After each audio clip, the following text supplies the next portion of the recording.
Hello guys, I, 22 have had problems with my parents for over 10 years. At first, being just a child, I was not aware of the gravity of the situation, so I simply ignored it.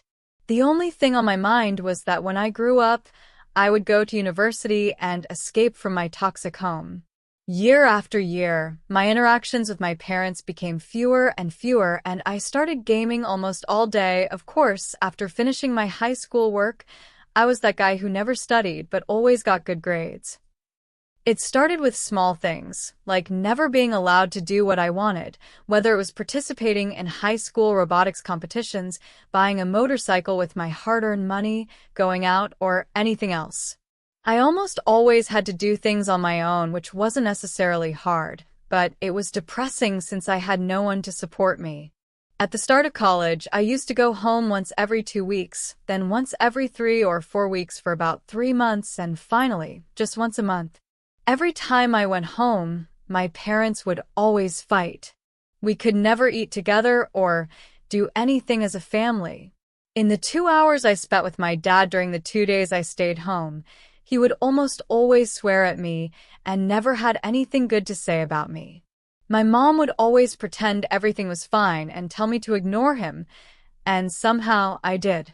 The thing is, this behavior was nothing new. Before leaving, the same things happened almost every day. All this time, I couldn't do much about it because they still had leverage over me, money. I couldn't live off what I was earning and was still financially dependent on them. Since university is free, I was receiving around $400/euro 400 per month to live on. Rent was only $50. Thank you, Romania. Slightly smiling face. The first big fight that made me leave and not return for 2 months happened in January. After that, I went back to my university dorm to continue living in peace. Then, I started making plans. I was going to work as a train driver, the job I had always wanted, make my own money, and never speak to my parents again. I started working toward this goal, but I met someone who made me feel special and motivated me to want more for myself. The thing with being a train driver in Romania is that you know when you leave for work, but you never know when you'll come back. After 12 hours? Maybe. After 50 hours? Who knows? That thought made me rethink my career. By April, I had landed a good part-time job at a major company in the railway sector, which paid me more than enough to live independently without any financial help from my parents. As time passed, my girlfriend, now my fiancé, started noticing some odd things happening. At first, I made the mistake of not acknowledging them, so I didn't really listen to her. My mother's narcissistic traits started becoming more obvious, especially as we started refusing to do what she wanted more and more. Seeing how close my girlfriend was to her mom, I kind of wanted that too. Another mistake. At that point, I wasn't thinking about my history with my parents, the fights, the controlling behavior, everything that had happened. Day after day, week after week, my mother kept trying to control us. When that didn't work, she started pushing harder and doing more irrational things.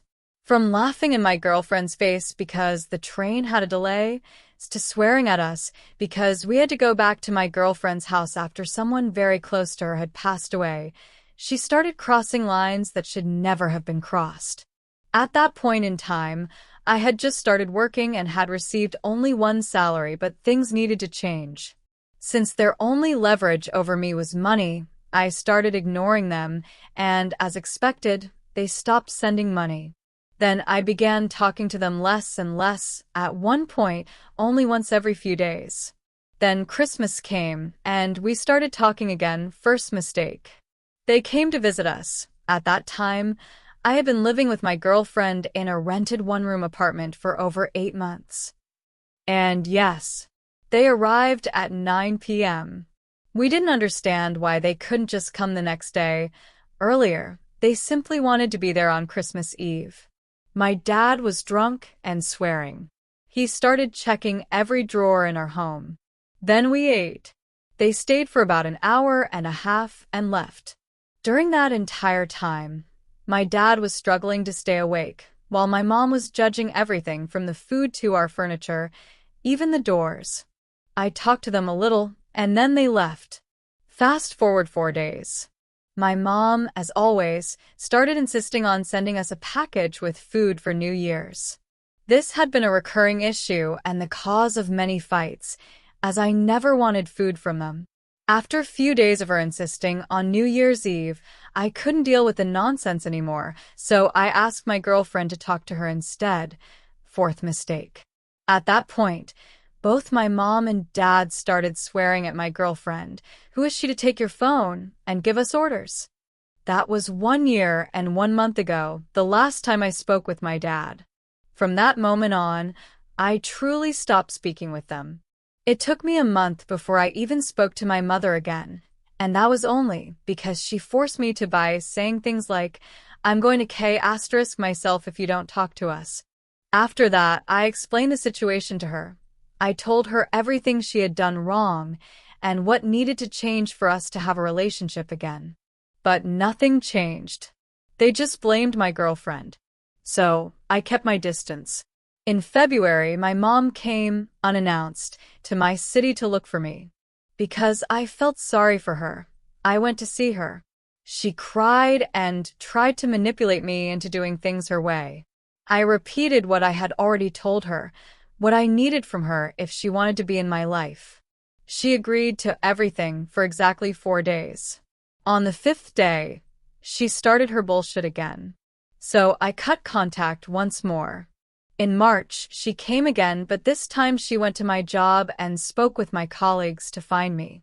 She was unlucky because she went to the wrong location, but the right company. We have multiple work sites. At that point, I started feeling like my job was on the line. 5th mistake. Both times, she also stood outside my apartment for hours doing nothing. Again, I went to speak with her, listened to her, tried to understand her, and once again, the exact same thing happened. She pretended to change, then went back to her old ways. But because I felt like she could ruin my job by spreading lies about me, I was just 21 years old in my first important job, she regained some leverage, and I started speaking with her again. In April, we needed to move, and the good thing was I never told her. Fast forward. She came to my job 5 more times, searched for me at the university, but I never went to see or talk to her. I just stayed silent. Now, just yesterday, she came to my job again. But this time, I was prepared. My boss and my colleagues knew my situation and they kicked her out. Right now, I haven't spoken to her for over 3 months, but she keeps texting me, trying to blame me, making me feel insecure, and attempting to force me to talk to her again. Also, I recently discovered that she has been cheating on my father for more than 5 months. Not surprising. Somehow, deep down, I always knew something was going on between them. Now, with my fiancé, I just want to move forward and keep living my life without my parents in it at all. I've explained everything to my extended family, and while they initially tried to blame me, they eventually left me alone.